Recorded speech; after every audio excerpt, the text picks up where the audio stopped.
네, 여러분 반갑습니다.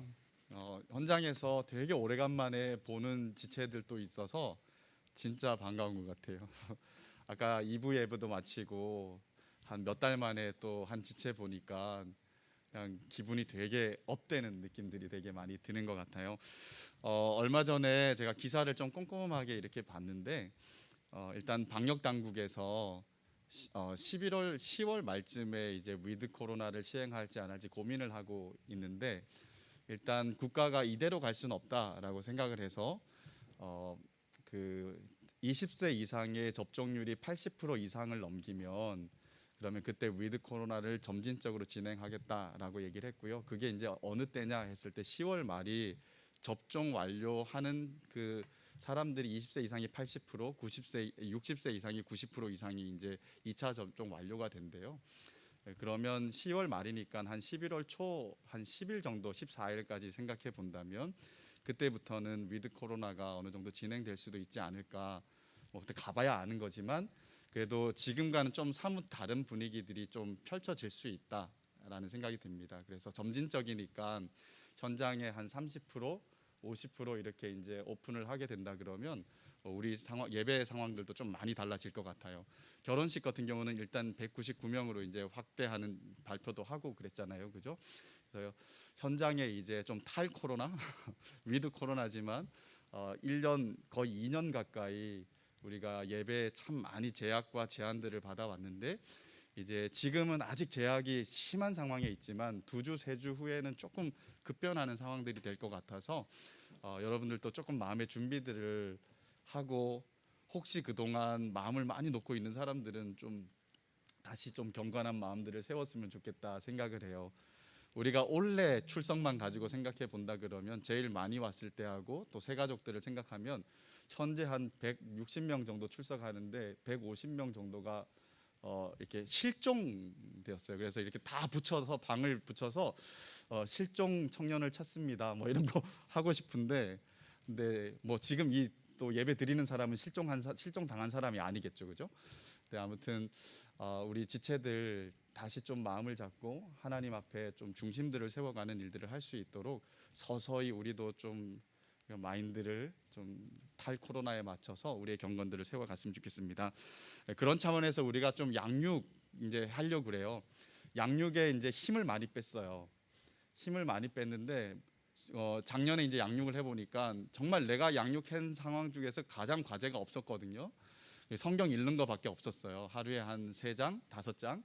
그런데 이게 세 텀에 한 3달 가까이 이제 양육을 했는데 지체들이 한 텀에 첫 번째 텀에 많이 100명 신청했다가 숙제가 많고 못 따라가겠다 그래갖고 80명, 60명 이렇게 줄었거든요. 그래서 우리가 많은 거 준비해 오거나 그러지 않더라도 그냥 현장에 모여서 같이 말씀을 펼쳐서 말씀 읽고 묵상하고 나누고 같이 기도하는 시간을 가지려고 그래요. 그러니까 되게 가볍게 하려고 합니다. 그래서 조금 자세한 거는 우리 교육국에서 얘기해 주겠지만 그래서 양육 여전히 온라인으로 해야 되는 상황이지만 그래서 좀 다시 한번 말씀 앞에 나를 좀 세우고 말씀과 기도 외에는 거룩해질 수 없다고 했던 하나님의 말씀을 좀 무겁게 듣고 우리 그렇게 이 가을 탈 코로나를 좀 준비했으면 좋겠다 생각을 합니다. 그리고 목자 및 예비 목자 훈련도 토요일을 좀 활용해 갖고 우리 지금 계획 중에 있으니까요. 여러분들 좀 많이 관심 가지고 좀 개인 경건과 신앙에 좀 신경을 많이 써주면 감사하겠습니다. 오늘 갈라디아서 마지막 말씀인데요. 갈라디아서 한번 찾아볼게요. 6장 15절에서 18절까지 말씀. 14절부터 읽겠습니다. 6장 14절부터 18절까지 말씀입니다.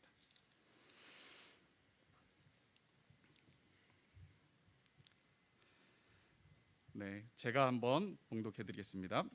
그러나 내게는 우리 주 예수 그리스도의 십자가 외에 결코 자랑할 것이 없으니 그리스도로 말미암아 세상이 나를 대하여 십자가에 못 박히고 내가 또한 세상을 대하여 그러하니라. 할례나 무할례가 아무것도 아니로되 오직 새로 지으심을 받는 것만이 중요하니라. 무릇 이 규례를 행하는 자에게와 하나님의 이스라엘에게 평강과 긍휼이 있을지어다. 이후로는 누구든지 나를 괴롭게 하지 말라. 내가 내 몸에 예수의 흔적을 지니고 있노라. 형제들아, 우리 주 예수 그리스도의 은혜가 너희 심령에 있을지어다. 아멘. 갈라디아서 6장 11절에서 18절까지 말씀은 이 바울이 직접 쓰는 부분이에요.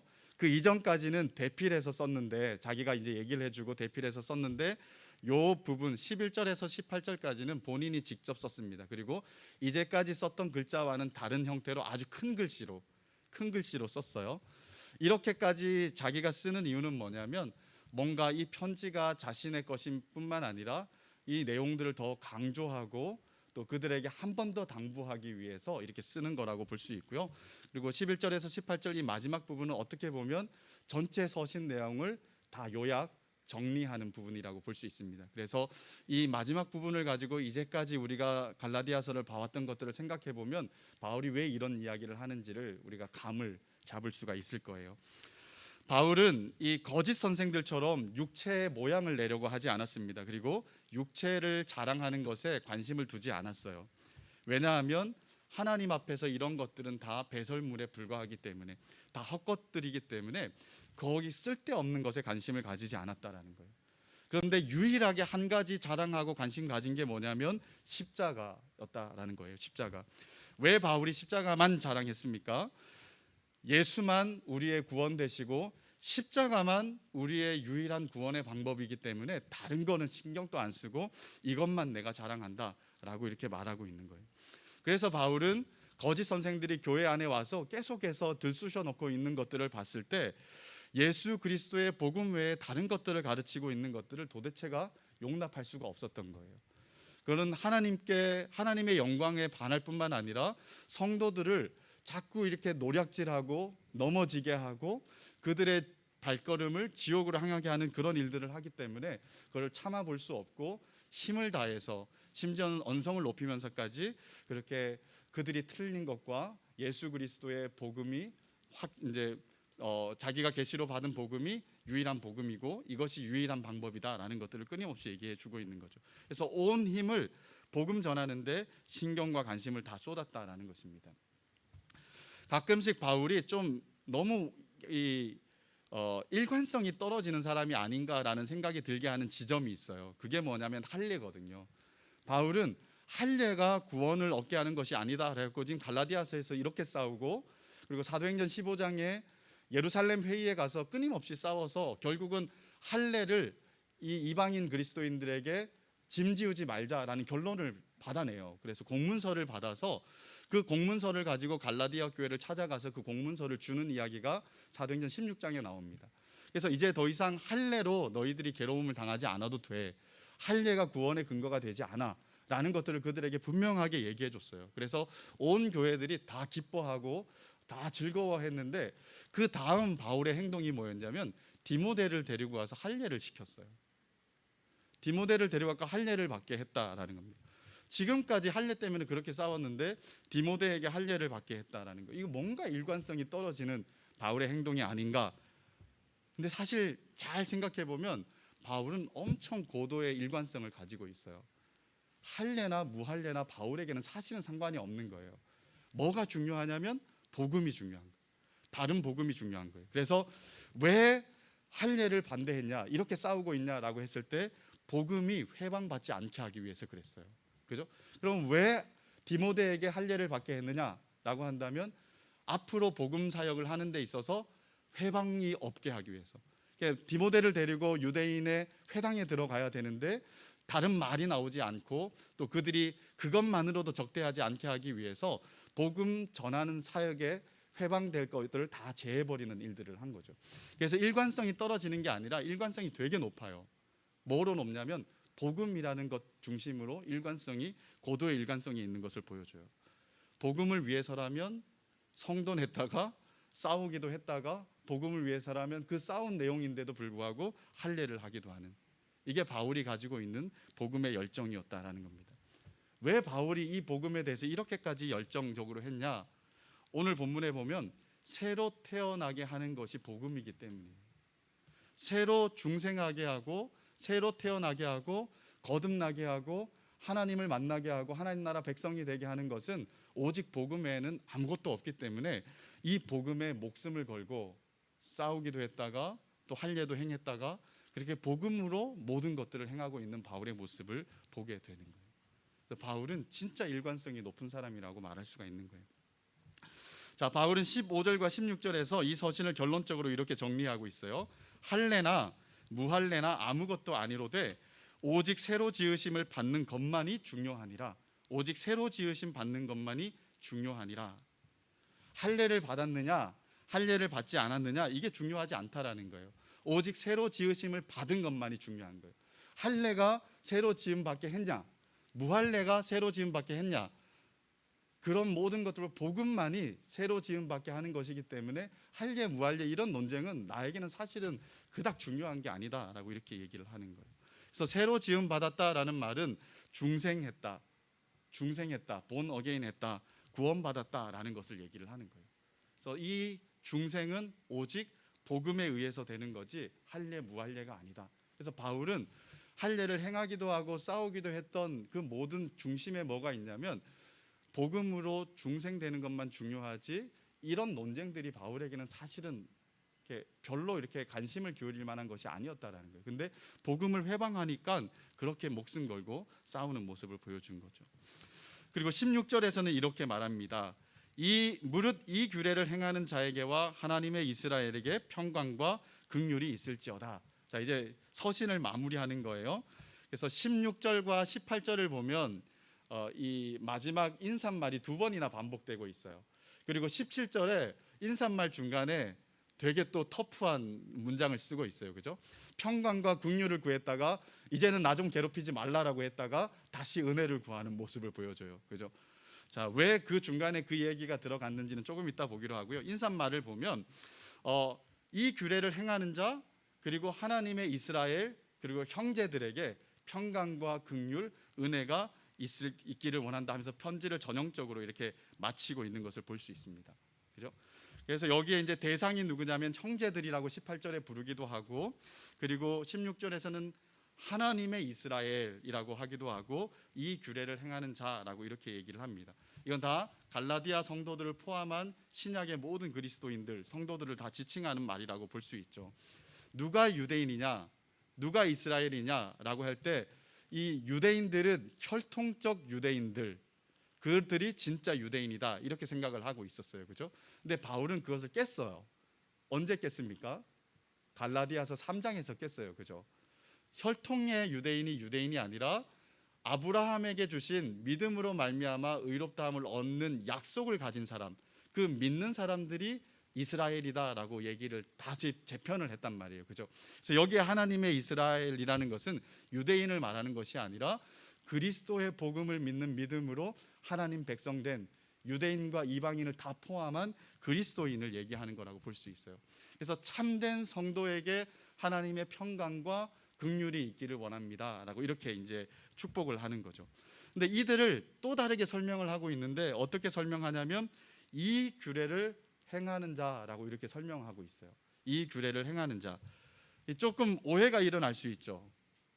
하나님의 이스라엘이 되는 방법이 이 규례를 행하는 자인데 지금까지 규례를 행하는 것에 대해서 그렇게 막 쌍심지를 키고 목소리 높여가면서 싸워왔는데 갑자기 끝에 와서 많은 것들을 다 되돌리면서 이 규례를 행해야, 마치 율법을 행해야 하나님의 이스라엘이 된다라는 것처럼 얘기를 하고 있는 거예요. 근데 바울이 그런 식으로 얘기할 리가 없죠. 그죠? 그런 식으로 얘기할 리가 없으니까 이게 무슨 내용인지 우리가 다시 한 번 더 생각을 해봐야 될 것 같아요. 자, 구약 유대인들은 율법을 지키면서 할례를 받고 자신이 유대인인 것들에 대해서 이제 확인해 갔어요. 그죠? 그런데 신약 성도들은 어떻게 성도됨을 인정하냐 했을 때 이 규례를 행하는 것으로 하나님의 이스라엘이 된다라는 거예요. 그러면 율법과 할례와 복음에 대한 얘기를 계속 이렇게 반대되게 했잖아요. 그죠? 그럼 이 규례는 사실은 율법을 얘기를 하는 것이 아니라 복음을 얘기하는 거라고 볼 수 있어요. 그죠? 근데 복음을 행하는 자가 하나님의 이스라엘이 된다라고 이렇게 말하는 거죠. 근데 사실 복음을 행한다라는 말을 안 하고 뭐라고 해야 더 우리가 이해하기가 좋겠습니까? 복음을 믿는 자, 복음을 따르는 자, 뭐 이렇게 하는 게 훨씬 더 이해하기 좋겠죠. 그죠? 근데 바울은 오해가 일어날 법한데 이렇게 썼어요. 이렇게 쓴 거는 강조의 용법이라고 생각하면 돼요.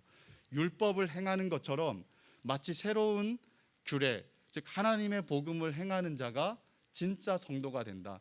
율법을 행하여 유대인이 되는 것처럼 하나님의 율법, 하나님의 이 복음을 행하는 자가 바로 하나님의 이스라엘이 된다. 그래서 행한다라고 일부러 표현을 쓴 것은 율법을 행하는 것처럼 이 율법이 아니라 이 율법, 진짜 복음을 행하는 것이 구원받는다라는 이야기를 대조적으로 하기 위해서 강조를 하고 있다라고 볼 수 있죠. 그래서 우리는 이거를 그냥 다르게 읽으면 돼요. 강조점을 살리면서 복음, 이 규례를 믿는 자, 복음을 믿는 자가 하나님의 이스라엘이 된다라고 이렇게 말할 수가 있겠죠. 자, 이렇게 복음을 행하고 복음을 믿는 사람들, 그런 사람들이 하나님의 이스라엘이 되고 그런 사람들이 복음 안에서 한 형제다라고 얘기를 하면서 긍휼과 평강과 은혜를 그들에게 구하고 있는 것이 이 마지막 인사라고 볼 수가 있습니다. 이 마지막 인사를 하면서 그 중간에 되게 독특한 구절을 끼워 넣고 있는데 한번 읽어보겠습니다. 같이 시작.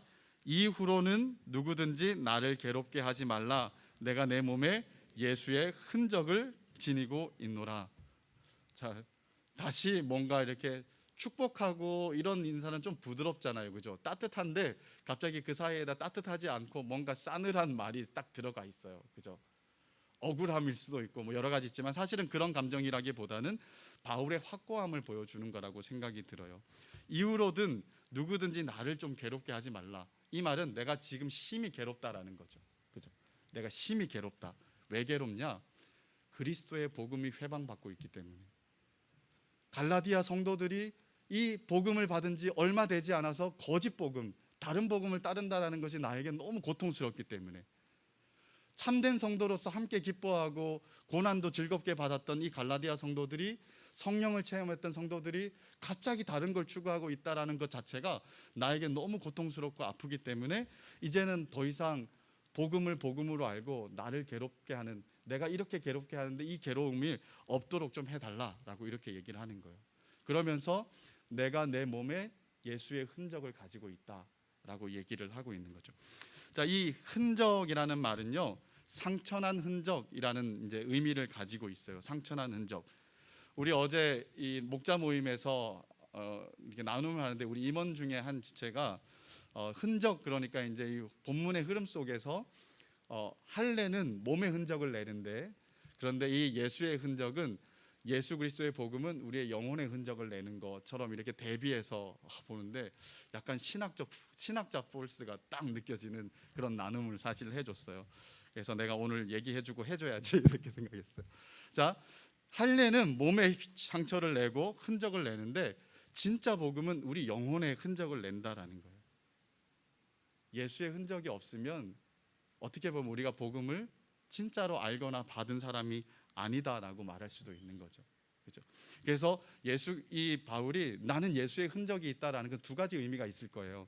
나는 예수가 만들어낸, 예수의 참된 복음이 만들어낸 그 구원과 은혜와 영광과 고난의 흔적이 나한테 다 있다.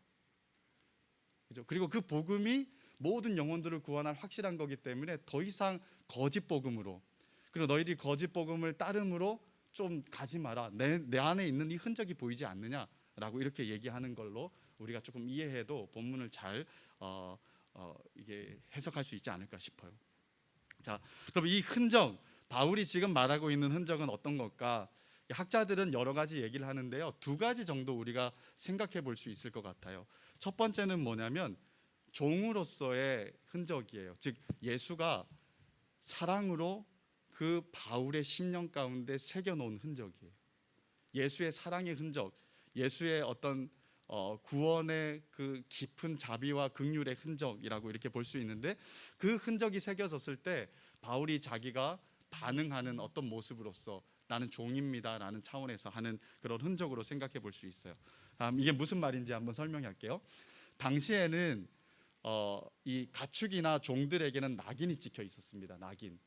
아주 불에 시뻘겋게 달군 이 쇠를 가지고 사람에게 찍어서 이건 누구의 소유다, 가축에다 찍어서 누구의 소유다라고 이렇게 소유권을 주장하는 일들을 했단 말이에요. 그래서 이 흔적이라는 말은 이것과 관계가 있을 수 있다라는 것입니다. 바울은 자신을 종이라고 즐겨 소개했어요. 그죠? 그리스도 예수의 종, 그리스도의 사도라고 하면서 종이라는 표현을 되게 많이 쓰고 있는 것을 볼 수가 있습니다. 그죠? 그래서 바울은 마치 그 당시에 사람들에게 눈에 보이도록 몸에 낙인이 찍혀 있는 것처럼 나도 낙인이 찍혀 있어요. 나는 어떤 낙인이 찍혀 있냐면 나는 예수만의 소유다. 나는 예수만이 내 주인이다. 라는 예수의 종된 흔적이 나에게 찍혀 있다라고 이렇게 말하는 거예요. 예수의 종된 흔적이 찍혀 있다. 그래서 이 흔적이 나한테 있기 때문에 더 이상 구원 받는 모든 일에 있어서 예수의 흔적을 지우려고 하는 거짓 선생들의 그 허망하고 거짓된 복음으로 더 이상 나를 좀 격동시키지 말라라고 이렇게 말하는 거라고 볼 수 있어요. 자, 당시 종은 인격적인 취급을 못 받았어요. 그는 단지 소유물일 뿐이었습니다. 물건이었던 거죠, 그죠? 그런데 그 시대에 바울이 종이라고 자기를 소개하는 거예요. 종이라고. 우리 보통 오늘날 목회자들을 가리켜서 가끔씩 하나님의 종이라고 얘기할 때가 있어요, 그죠? 근데 그 뉘앙스가 종 부리듯이 하지는 않아요. 그렇지 않아요, 그죠? 종 부리듯이 하지 않고 나름 존경과 사랑을 담은 표현이라고 말할 수 있어요. 그래서 조금 이렇게 올바르게 표현한다면 이 하나님의 종님이라고 이렇게 소개하는 듯한 느낌이 맞을 거라는 생각이 들어요, 그죠? 근데 그게 뭐 옳다 그르다를 떠나서 요즘은 그런 식으로 쓰고 있지만 바울 시대에는 종이라는 것은 그런 얘기가 아닌 거예요. 그냥 물건이나 가축이나 비슷한 존재, 인격적인 사람이 아닌, 존재가 아닌 하나의 물건에 불과한 사람, 이런 게 종이라는 것의 가치, 의미 가치였다라는 거예요, 그죠? 그런데 바울이 자기가 그렇게 인식되는 종이 개념 속에서 자기를 종이라고 즐겨 얘기하는 것을 너무 좋아했다라는 거예요. 왜 그랬을까? 왜 그랬을까?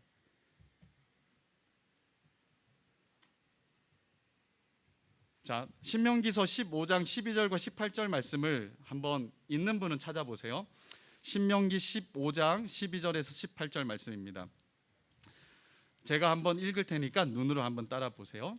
내 동족 히브리 남자나 히브리 여자가 내게 팔렸다 하자 만일 6년을 너를 섬겼거든 제 7년에 너는 그를 놓아 자유하게 할 것이요 그를 놓아 자유하게 할 때에는 공수로 가게 하지 말고 내 양무리 중에서와 타작마당에서와 포도주 틀에서 그에게 후히 줄지니 곧 내 하나님 여호와께서 내게 복을 주신 대로 그에게 줄지니라. 너는 애굽 땅에서 종되었던 것과 내 하나님 여호와께서 너를 속하였음을 기억하라. 그를 인하여 내가 오늘날 이같이 내게 명하노라. 종이 만일 너와 내 집을 사랑함으로 너와 동거하기를 좋게 여겨 내게 향하여 내가 주인을 떠나지 아니하겠노라 하거든 송곳을 취하여 그의 귀를 문에 대고 뚫으라. 그리하면 그가 영영이 내 종이 되리라. 내 여종에게도 일례로 할지니라. 그가 6년 동안의 품꾼의 삭의 배나 받을 만큼 너를 섬겼은즉 너는 그를 놓아 자유하게 하기를 어렵게 여기지 말라. 그리하면 내 하나님 여호와께서 너의 범사에 내게 복을 주시리라. 자, 이 종에 대한 규례예요. 되게 이상한 지점이 있습니다. 어떤 이유로 종이 된 사람이 있다면 그 주인을 6년을 섬겨요. 6년을 충성스럽게 섬기면 제 7년째 그 주인은 이 종을 자유하게 해줘야 됩니다. 근데 자유하게 해주는데 어떻게 자유하게 해주냐면 빈손이 아니라 하나님이 자기에게 복을 주신 대로 그들에게 풍족하게 해서 내보내라라는 거예요. 자, 여기까지는 되게 좋아요, 그죠? 그런데 이해할 수 없는 지점이 하나 있어요. 뭐냐면 근데 그 종이 뭐 재산을 깨나 줘서 내보내려고 하는데 나는 가기 싫어요. 나는 자유자로 꽤나 풍족한 재산을 가지고 바깥에 가서 사는 것보다 나는 이 집에 영원토록 종이 될 거예요. 이렇게 얘기를 하는 사람이 있을 때 규례를 줘요. 자, 도대체 이 사람은 무슨 마인드로 이런 생각을 할까? 어떤 정신세계를 가졌길래 나는 자유자보다는 종이 그냥 평생 종하고 싶어요 라고 할까? 자, 이게 조금 이상한 거죠, 그죠? 그래서 이 부분을 이 사람이 왜 종이 되고 싶어 할까? 이 지점에 우리가 질문을 좀 던져봐야 돼요, 그죠? 그리고 그 질문에 답을 얻을 수 있는 것은 자유자로 사는 것보다 이 사람의 종으로 사는 것이 더 좋다라는 가치 판단이 그에게 있다라는 거예요. 그러면 자유자보다 어떻게 이 사람의 종으로 사는 게 더 좋을 수 있단 말인가 했을 때 이 주인의 선함과 선대함 외에는 설명될 수가 있는 게 아니에요, 그죠? 그죠? 주인이 너무도 좋기 때문에, 그리고 주인이 너무도 사랑이고 내가 목숨을 걸 만한 사람이기 때문에, 그죠? 내가 충성하고 싶은 마음이 들 정도로 이 사람은 탁월하고 선하고 그리고 선대함에 아주 바다 같은 사람이기 때문에 나는 이 사람의 종으로 사는 것이 더 좋다라고 자기를 종으로 만드는 일들을 하게 된다라는 거죠. 자, 이 비슷한 의미로 바울은 바로 예수 그리스도의 종으로 얘기를 하고 있는 거예요.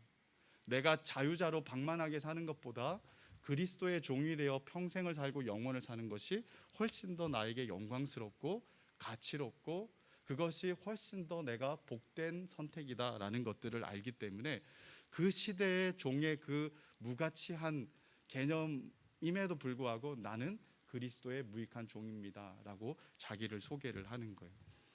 이건 마치 시편 84편의 다윗의 고백과 맥을 같이 한다고 볼 수 있어요. 주의 궁정에서의 한 날이 다른 곳에서의 첫날보다 나은즉 악인의 장막에 사는 것보다 내 하나님의 성전 문지기로 있는 것이 좋습니다. 그렇죠? 여기 너무 싫어서 거기가 더 나을 것 같아라고 이런 선택이 아니에요. 그죠? 하나님이 너무 좋기 때문에 하나님과 함께 거하는 것이 내가 너무 좋은데 차라리 이 땅에서 천수를 누리고 또한 아주 왕궁에 사는 것보다도 하나님의 문지기라 할지라도 나는 하나님과 같이 있는 것이 훨씬 좋다. 즉 하나님의 선함과 하나님에 대한 자기의 고백이라고 말할 수가 있는 거죠. 그죠? 즉 하나님의 선하심과 자비하심, 그분의 은혜와 우리를 향하신 사랑을 너무도 알기 때문에 스스로 자기를 종으로 이렇게 그리스도의 종이라고 소개하는 것이 바로 바울의 마인드셋이라고 볼 수가 있습니다. 자, 우리는 이걸 우리에게도 한번 생각을 해봐야 돼요. 근데 바울은 언제부터 그런 그리스도의 종이라고 생각을 했을까? 그는 그리스도를 핍박하던 사람이었잖아요, 그죠? 그런데 예수를 만나고 바뀌었어요. 그리고 예수의 종이 되기를 자처하기 시작했다라는 거예요, 그죠? 그래서 아마 예수 그리스도가 그를 만났을 때 그 영혼에는 지울 수 없는 하나님의 사랑의 흔적을 예수님이 새겨 놓으셨고 그 사랑과 선대함 때문에 바울은 나는 주님의 종이 되어도 좋습니다. 나는 종으로 사는 것이 더 좋습니다. 라고 이렇게 고백하는 거예요. 이게 바울이 너무 신앙이 좋고 탁월해서 충성심이 높아서 그만 그렇게 할 수 있었다 이렇게 말할 수 있는 게 아니라 바로 반응이에요. 하나님이 사랑으로 흔적을 만들어 놓았기 때문에 그 사랑의 흔적에 대한 자신의 어떤 반응이라고 볼 수가 있는 거죠. 그죠? 그래서 자신은 하나님의 사랑을 너무 많이 깊이 느껴서 나는 그 사랑을 알기 때문에 사랑의 주인의 종이 되고 싶습니다 라고 이렇게 말하는 거라고 볼 수 있어요. 그래서 나는 이 흔적이 있습니다 얘기하는 거예요. 여러분에게는 어떤 흔적이 있습니까? 어떤 상황에서도 하나님을 믿고 어떤 상황에서도 하나님을 예배하고 어떤 상황에서도 하나님을 포기하지 않고 구주로 고백하고 설사 고난이 온다 하더라도 주님이 내게 새겨주신 그 흔적이 있어서 나도 그 흔적 때문에 나는 주님의 종이니까 마음대로 하십시오 라고 할 정도로 그렇게 우리가 고백할 수 있는 우리 영혼에 새겨진 지울 수 없는 예수의 흔적이 있습니까? 지금 오늘 우리에게 이게 너무 확인이 필요해요. 그죠? 별것 아닌 코로나 이렇게 말해서 좀 미안하긴 한데 제가 계속 대비하죠. 초대교회 성도들에게 닥쳤던 고난을 한번 생각해 보세요. 그래서 성도에게 닥칠 법한 고난의 레벨을 1에서 10단위까지 한번 매긴다고 생각해 보세요. 의미 없는 일일 수도 있지만 그랬을 때 교회들이 당해왔던 많은 어려움들에 비한다면 오늘 우리가 당하고 있는 것은 아주 가볍고 경미한 걸 수도 있어요. 그런데 이런 순간에 우리는 예수의 흔적이 없다라는 것들을 다 드러내고 있는 거예요. 예배를 포기하고 신자됨을 포기하고 방만하고 게으르고 이런 식으로 우리가 가고 있다 그러면 우리 안에 예수의 흔적이 있는 사람이 맞는가? 우리는 진짜 진지하게 고민해 봐야 돼요. 그죠? 어떤 상황에서도 나는 예수의 종입니다 라고 말할 정도의 예수의 지울 수 없는 사랑의 흔적이 있어서 그 흔적이 나를 끝까지 강권하는 것들을 우리가 경험하고 있다면 우리는 약하더라도 진짜 백이라고 말할 수가 있겠죠. 그죠? 바울이 말하는 이 흔적, 하나님의 사랑의 흔적, 내가 종된 흔적이 나에게도 있는지, 이게 약하든 강하든 상관없이 있냐 없냐가 중요한 것 같아요. 그죠? 있는지 우리 스스로를 한번 깊이 좀 새겨봤으면 좋겠습니다. 자, 두 번째는 예수님이 새겨진 사랑의 흔적으로 말미암아 종으로서 어떻게 살았느냐의 흔적이라고 볼 수 있어요. 즉 고난받은 흔적이라고 말할 수 있어요. 복음의 일꾼으로서 이 땅에서 살면서 얻은 고난의 흔적이라고 말할 수 있죠. 자, 예수 믿은 후에 바울은 이방인의 사도가 되어서 아주 목숨 걸고 복음을 전했습니다. 그 과정 속에서 엄청 맞고 갇히고 핍박당하고 돌에 맞고 수많은 사람들의 적대감을 맛보아야 했던 사람이 바로 바울이에요. 그죠? 그럼에도 불구하고 바울은 복음을 변개하지 않았어요. 유대인들이 그렇게 반대를 하는데 유대인들의 반대를 조금 무마시킬 수 있는 좋은 방법이 없을까? 그냥 할례나 무할례나 중요하지 않으니까 그리스도인들도 할례를 받게 하자. 그러면 좀 이 유대인들의 반발이 좀 없겠다 해서 할례를 수긍하지도 않았다라는 거예요. 그래서 5장 11절에 보면 이런 얘기하잖아요. 형제들아, 내가 지금까지 할례를 전한다면 어찌하여 지금까지 박해를 받으리요? 그리하였으면 십자가에 걸린 돌이 제거되었을 거다. 근데 그렇게 하지 않았어요. 왜? 그건 복음이 아니기 때문에, 내가 전해야 될 게 아니기 때문에. 할례와 율법에 대한 태도만 어느 정도 바뀌어도 많은 걸림돌과 박해들이 제거되었을 수도 있습니다. 그런데 그는 그렇게 하지 않았어요. 인간적인 방법을 택하지 않았습니다. 왜? 그것은 복음을 거짓 복음으로 바꾸거나 예수 그리스도의 영광스러운 은혜의 복음이 사람에게 사람을 구원하는 복음으로서 역할할 수 없어질 수도 있기 때문에 그런 인간적인 방법을 택하기보다는 도리어 자신이 고난받는 것을 택했다라는 거예요. 그래서 그 결과 그 마음과 몸에는 수만 가지의 이 흔적들이 생기게 됐다라는 거죠. 고린도후서 11장 23절에서 28절까지 말씀인데요. 찾은 분 한번 찾아보시고 제가 한번 또 읽어드릴게요. 그들이 그리스도의 일꾼이냐 정신없는 말을 하거니와 나는 더욱 그러하도다. 내가 수고를 넘치도록 하고 옥에 갇히기도 더 많이 하고 매도 수없이 맞고 여러 번 죽을 뻔하였으니 유대인들에게 40에서 하나 감한 매를 5번 맞았으며 3번 태장으로 맞고 1번 돌로 맞고 3번 파선하고 일주야를 깊은 바다에서 지냈으며 여러 번 여행하면서 강의 위험과 강도의 위험과 동족의 위험과 이방인의 위험과 신의 위험과 광야의 위험과 바다의 위험과 거짓 형제 중의 위험을 당하고 또 수고하며 애쓰고 여러 번 자지 못하고 줄이며 목마르고 여러 번 굶고 춥고 헐벗었노라. 이 외의 일은 고사하고 아직도 날마다 내 속에 눌리는 일이 있으니 곧 모든 교회를 위하여 염려하는 것이라. 자신의 사도됨을 계속해서 얘기를 하려고 고린도후서 얘기하다가 어느 정도 오해가 풀린 후에 이 편지를 쓰면서 바울은 자신에게 닥쳤던 고난의 흔적에 대한 이야기를 하고 있는 거예요.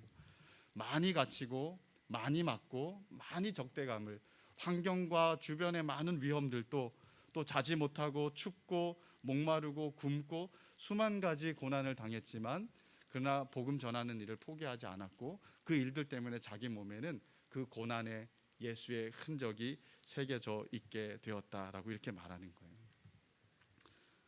바울이 그리스도와 복음 또 교회를 위해서 얼마나 애쓰고 헌신하는지 우리는 이 말씀을 읽으면 좀 눈에 선하게 보이지 않습니까? 그죠? 그리고 이 본문 말씀으로 봤을 때는 몸은 만신창이가 된 그런 몸을 가지고 바울이 이후로는 나를 괴롭게 하지 말라. 나는 예수의 흔적을 내 몸에 가지고 있다. 이렇게 이제 말하는 것이 아닐까 싶어요. 물론 이 편지가 더 일찍 쓰여지긴 했지만 이제 굳이 이제 얘기하자면 그렇다는 거예요. 그럼 암살이라는 영화 보셨나요? 네.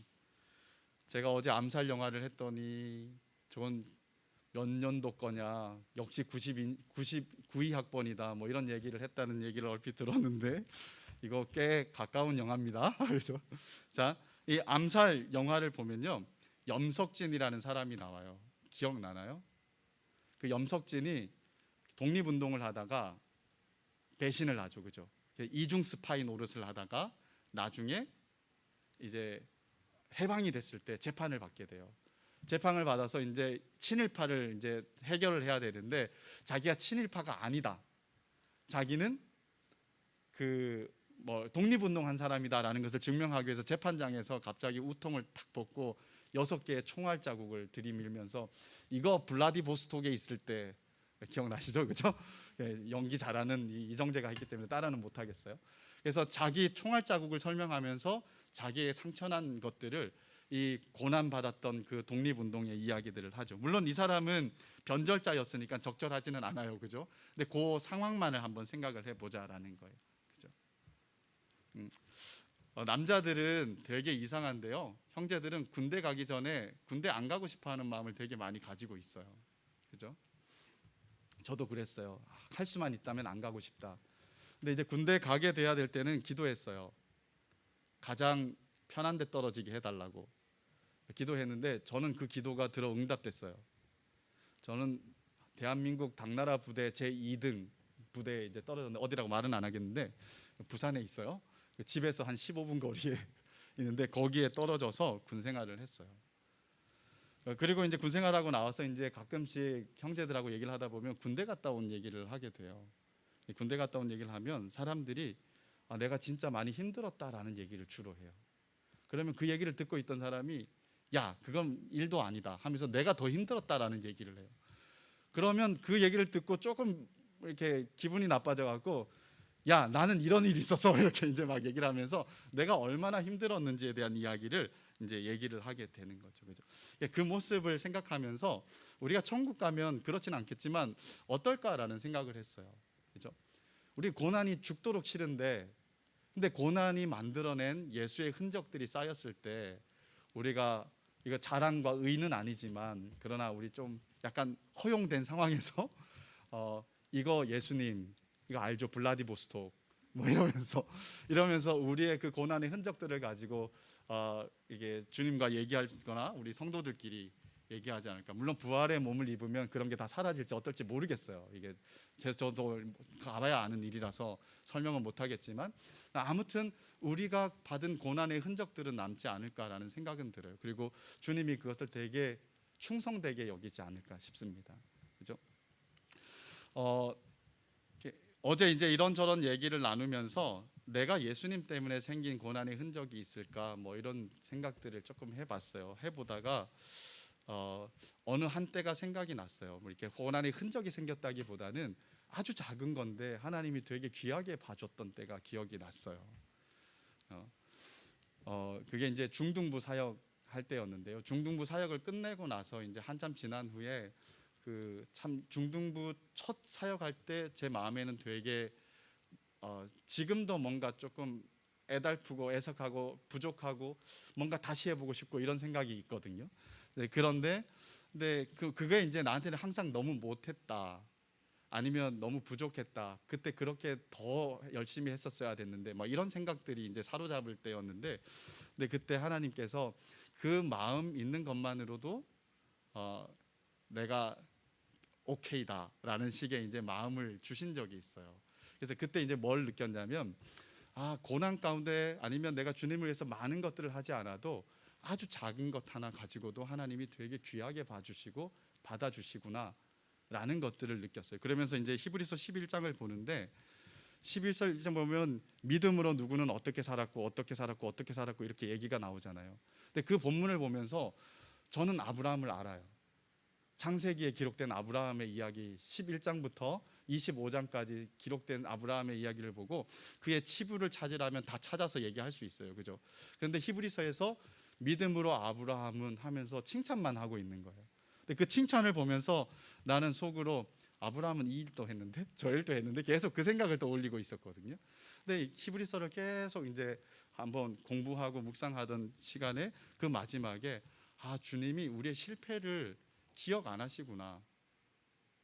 오히려 그 많은 실패 중에 하나 믿음으로 애쓰고 수고한 거 하나를 받으시면서 믿음으로 살았다. 착하고 충성된 종아라고 하는 것을 딱 보면서 너무 위로가 되고 격려가 되고 되게 감사했어요. 그죠?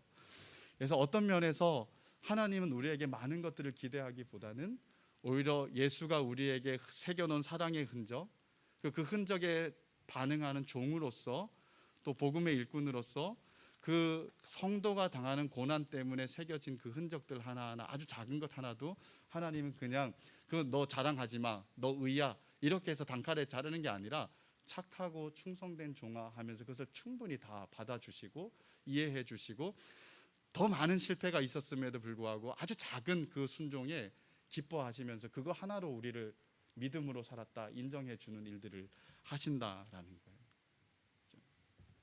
그래서 바울은 이 고난의 흔적, 그래서 고난의 흔적을 이렇게 자랑을 하고 있어요. 그죠? 그래서 우리는 두 가지 한번 우리에게 적용해 봤으면 좋겠습니다. 뭐냐면 그리스도께서 나에게 새겨 놓으신 지울 수 없는 사랑의 흔적이 내게 있는가? 또 하나, 그 사랑의 주님 때문에 내가 종으로서 살아왔던, 믿음으로 살아왔던 고난의 흔적이 있는가? 이게 우리가 참된 그리스도인이라는 것을 나름대로 증명해 주는, 점검해 볼 수 있는 아주 중요한 시험지가 아닐까라는 생각이 들어요.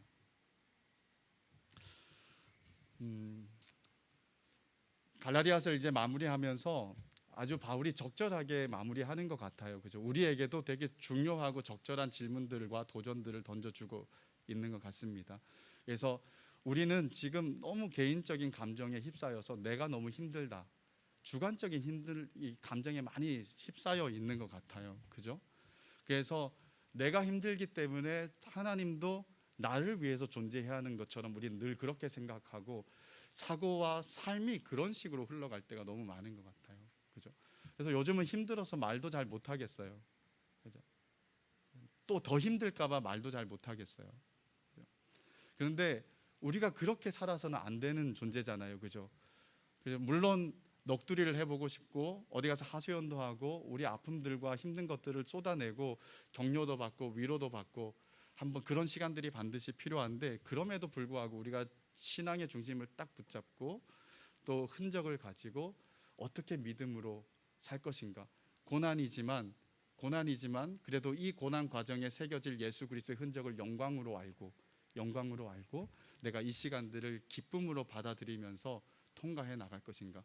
분명히 성경에서는 고난 중에, 환난 중에 즐거워한다, 우리에 대한 어떤 설명들을 해주고 있는데 그런 삶이 진짜 가능한 것인가? 가능하다면 하나님 나도 그렇게 살게 한번 해주십시오라고 기도하면서 우리가 이 시간들을 더 적극적으로 좀 살아낼 수 있는 성도들이 되었으면 좋겠습니다. 그래서 이 시간들 통과해 봤더니 딱 뒤돌아봤는데 예수 그리스도의 사랑의 흔적은 너무 더 진하게 새겨졌고, 또 예수 때문에 받은 그 고난의 상처들은 또 하나 둘 생겨서 그거 보는데 아팠고 쓰라린 기억이 나는 게 아니라 오히려 더 기쁘고 감사하고 영광스러운 그런 마음들이 좀 우리를 좀 사로잡는 그런 참된 성도의 삶들, 복음을 아는 자의 삶, 복음을 가지고 소유한 자의 삶, 그런 삶들을 우리가 다 살아낼 수 있는 저와 여러분들의 삶이 되시기를 주님의 이름으로 축복합니다. 우리 같이 한번 찬양하며 기도할게요. 나의 삶에 예수의 흔적 있으니 라는 찬양인데요, 같이 한번 찬양하겠습니다.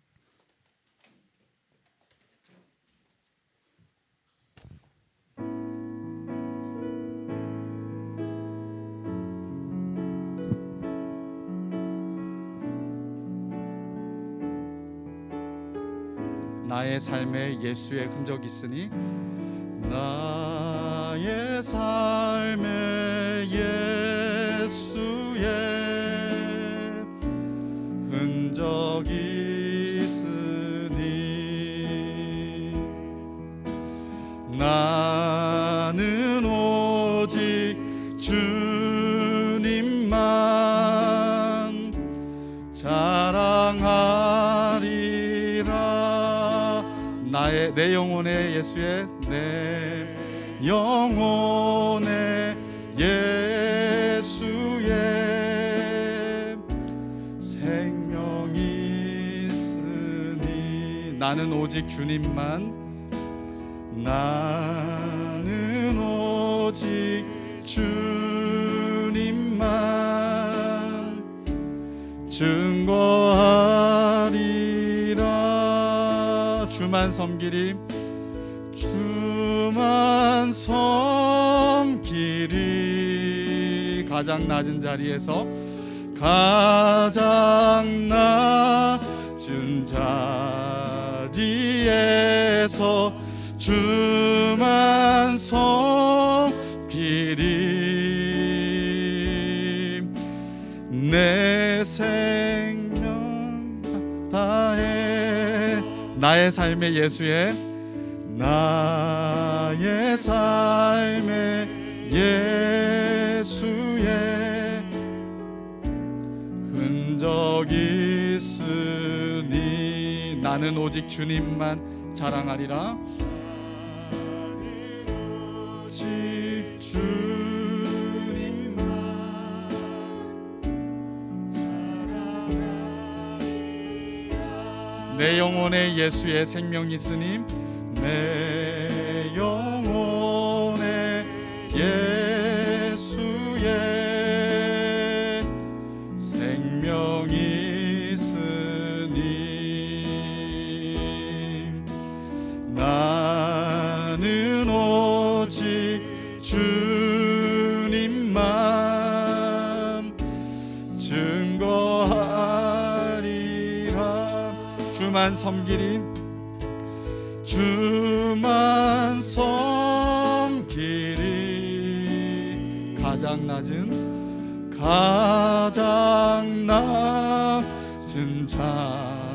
자리에서 주만 섬기리. 내 생명 다하여 주만 섬기리. 가장 낮은 곳에서 주만 섬기리. 가장 낮은 자리에서 주만 섬기리.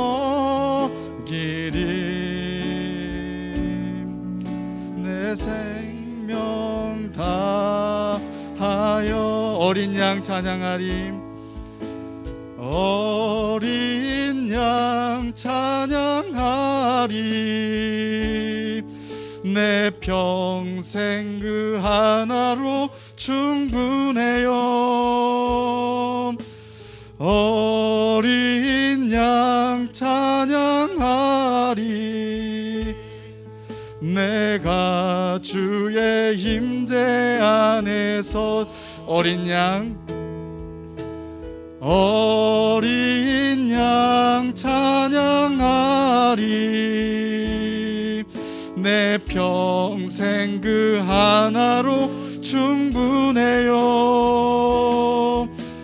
어린 양 찬양하리. 내가 주의 임재 안에서 주만 섬기리. 주만 섬기리. 가장 낮은 자리에서 가장 낮은 자리에서 주만 섬기리. 내 생명 다하여.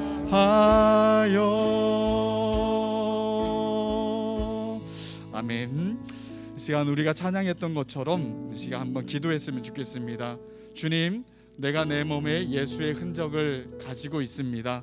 예수께서 사랑으로 새겨 놓으신 이 흔적, 비록 때로는 우리의 확실함이 좀 떨어져서 우리 안에서 마치 희미한 것처럼 보여질 때도 있지만, 그럼에도 불구하고 실질적으로 너무도 아주 선명하게 새겨 놓으신 예수의 사랑의 흔적을 우리가 깊이 경험하고 은혜 누릴 수 있는 저희들의 영혼 되게 해주십시오.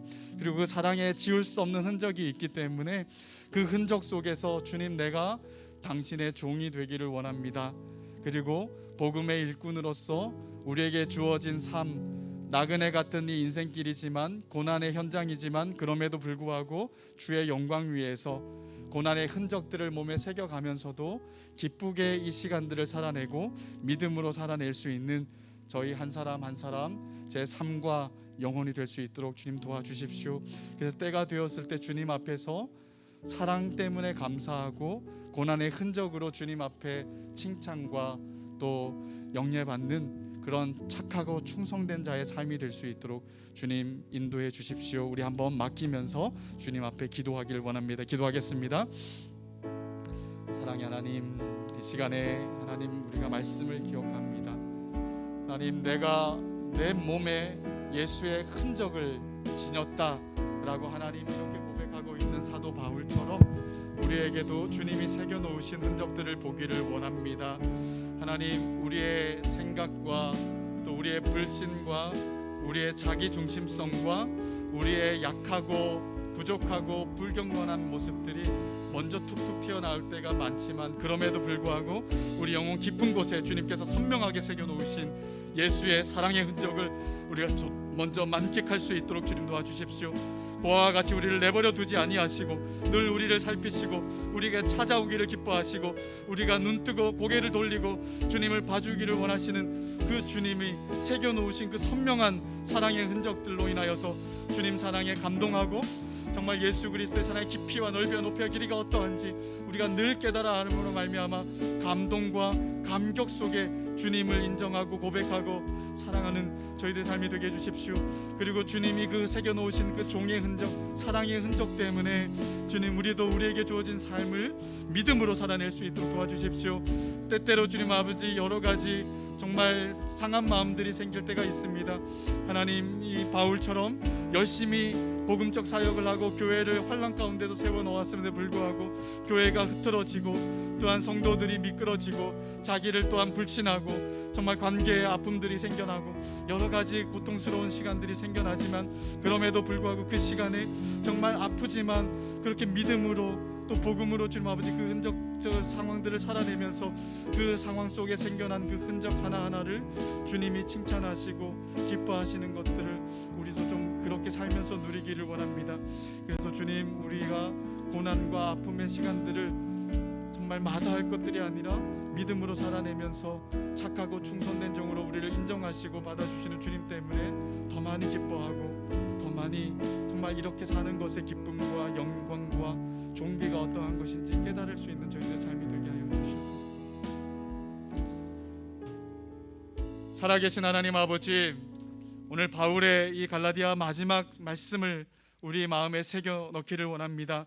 주님, 내 몸에 예수의 흔적을 가졌다라고 이렇게 선언하는 사도 바울처럼 우리도 우리의 영혼들을 돌아보고 살펴봤을 때 예수께서 새겨놓으신 그 흔적들, 선명하게 각인시켜 놓은 그 흔적들을 우리가 좀 발견할 수 있도록 도와주시옵소서.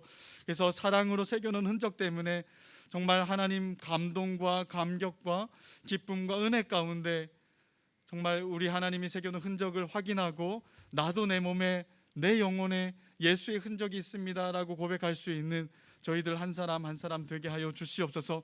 그리고 그 흔적이 있기 때문에 우리에게 주어지는 어떠한 삶의 모양이라 할지라도, 어떤 상황과 단계에 있다 할지라도 우리의 믿음을 포기하거나 우리의 예배를 포기하거나 또한 우리가 성도로서 사는 것들을 포기하지 않게 해주십시오. 믿음으로 환난을 살아가면서 그렇게 견디고 버티고 이기며 살아갈 수 있는 저희들 되게 해주십시오. 그리고 그 과정 속에서 사랑하는 자로 말미암아, 우리를 사랑하시는 하나님으로 말미암아 우리가 넉넉하게 이긴다라는 그 로마서의 말씀처럼 또 이김도 경험하면서 주님이 우리를 사랑하시는 그 사랑 새겨놓은 흔적들이 순간순간에도 더 많이 경험되어져서 정말 이 하나님의 그 사랑의 증거들을 가진 삶들을 살아갈 수 있도록 도와주십시오. 그리고 그 시간들이 지났을 때 우리의 생겨난 그 흔적들과 상처들을 보면서 착하고 충성된 종이라 하나님 우리에게 지칭하고 우리를 인정해 주시고 우리를 안아주시고 받아주시는 것들을 정말 바라보면서 기뻐하고 영광스럽게 생각하며 우리에게 주어지는 성도의 삶, 혹여 고난 있는 삶이라 할지라도 마다하지 않고 즐거움과 기쁨으로 감당할 수 있는, 믿음으로 감당할 수 있는 주께서 사랑하시는 우리 청년 이부 지체들 한 영혼 한 영혼 다 되게 하여 주시옵소서. 감사드리며 예수님 이름으로 기도드립니다. 아멘.